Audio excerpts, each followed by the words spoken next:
Rana homemade কিচেনে আপনাদের স্বাগত জানাই। আজ আমি কুমড়ো পাতার পকোড়া বানাবো। তার জন্য আমি এখানে 10টা মতো কুমড়ো পাতা নিয়ে নিয়েছি, আর এখানে আমি 50 গ্রাম বেসন নিয়ে নিয়েছি। আর আমি কুমড়ো পাতাগুলোকে ভালো করে ধুয়ে পরিষ্কার করে রেখেছি। তাহলে দেখে নিন আমি কুমড়ো পাতার পকোড়া কিভাবে বানাই। এবার বেসনটার মধ্যে আমি স্বাদ মতো নুন দিয়ে দেব, অল্প পরিমাণে খাবার সোডা, অল্প পরিমাণে হলুদ গুঁড়ো, হাফ চামচ লঙ্কার গুঁড়ো, অল্প পরিমাণে জল দিয়ে ব্যাটারটা তৈরি করে নেব।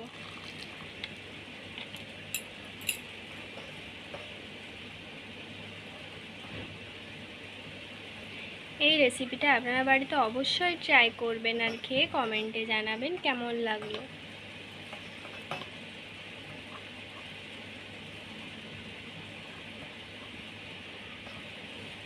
ব্যাটারটা আমার তৈরি করা হয়ে গেছে। এবার একটা কুমড়ো পাতা আমি নেব। এবার ওর উপরে আমি বেসনটাকে বুলিয়ে নেব ভালো করে।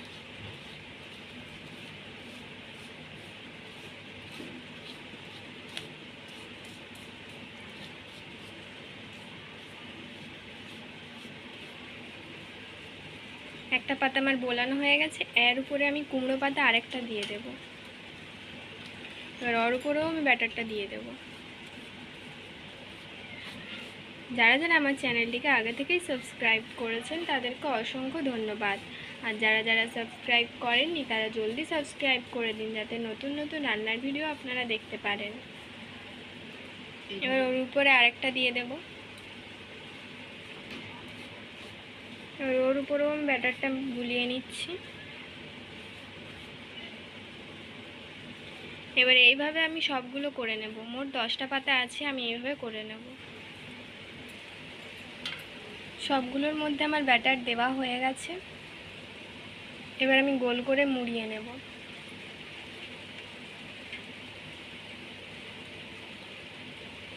দেখুন, ঠিক এইভাবে মুড়িয়ে নিতে হবে।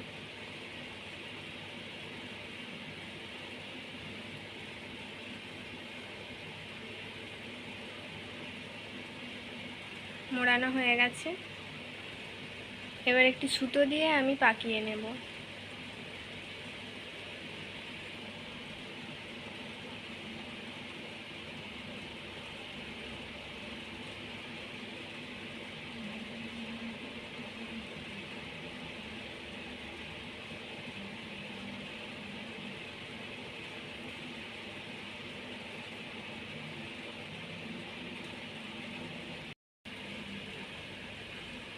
পাকানো হয়ে গেছে। এবার সুতোটা আমি গিট মেরে দেব।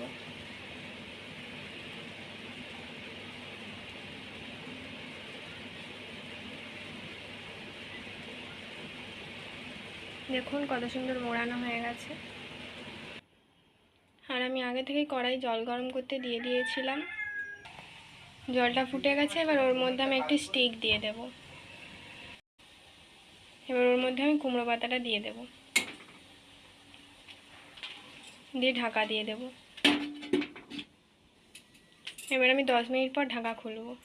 10 মিনিট পর আমি ঢাকাটা খুলে নেব।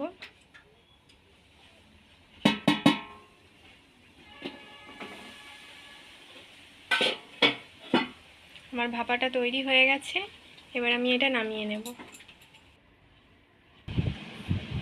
এবার সুতাটা আমি খুলে নেব।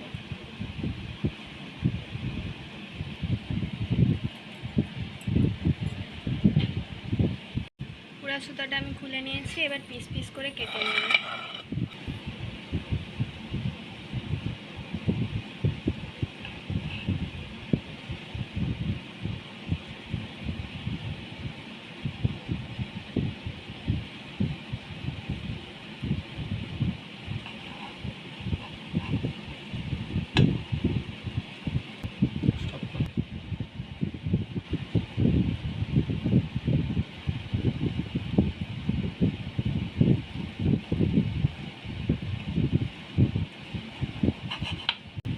সবগুলো কাটা হয়ে গেছে।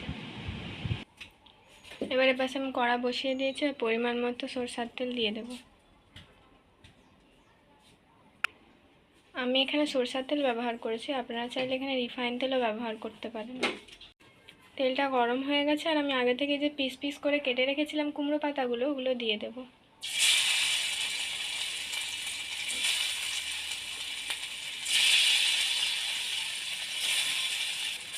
এক পাশটা ভাজা হয়ে গেছে, আরেক পাশটা উল্টে দেবো। আমার এই কুমড়ো পাতার পকোড়া রেসিপিটা যদি আপনাদের ভালো লেগে থাকে তাহলে সাবস্ক্রাইব করুন আমাদের চ্যানেলটি, যাতে পরের ভিডিওর জন্য নোটিফিকেশান আপনারা পান। ভাজা হয়ে গেছে, এবার আমি তুলে নেব। এবার এইভাবে আমি সবগুলো ভেজে নেব।